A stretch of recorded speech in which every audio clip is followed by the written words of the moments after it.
The words separation of church and state appear in A, the U.S. Constitution, B, the Declaration of Independence, C, the Bill of Rights, which is the first 10 amendments to the Constitution, but of course you already knew that, D, the U.S. Constitution and the Declaration of Independence, E, the Declaration of Independence and the Bill of Rights, F, the Bill of Rights and the Constitution, G, all of the above, H, none of the above, or I, some of the above.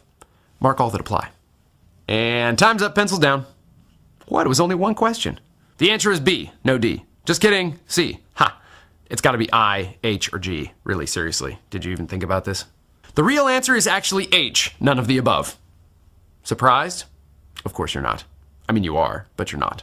Wait a minute. You're hearing about it all the time in the news, right? The fight about having the 10 Commandments in a courtroom or whether or not kids should be praying to Obama? The separation of church and state is one of the hallmarks of American freedom. Here's the problem. Misconception. Not only do you not know where to find the phrase separation of church and state, most people don't even know what it means. I'm going to give you the benefit of the doubt. Some of you are very smart.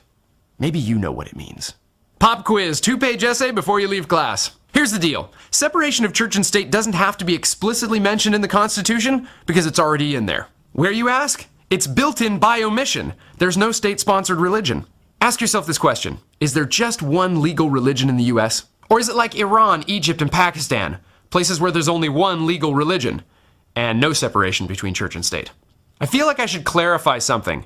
Our nation is technically not a Christian nation. Nope, and it never has been. It was founded on enlightened Christian ideals, and I say enlightened because the founding fathers allowed for other religions to exist. You know, non-Christian religions. It's that freedom to worship space monkeys if you want. And you have to remember, when the Constitution was drafted, religious freedom wasn't really en vogue. Freedom of religion? Sure, Christian ideals were the inspiration for the freedoms we enjoy, and some things like thou shalt not kill made it onto the law books, you know, in one form or another. But that being said, people still act shocked that some of our laws may actually have religious roots. What? Well, when you live in a country founded on religious principles, it shouldn't come as that much of a surprise. I know everyone's heard about the Supreme Court ruling on removing the 10 Commandments off an Alabama courthouse. Interestingly enough, Moses and the 10 Commandments are depicted on the architecture of the Supreme Court building too. But they're not tearing that down.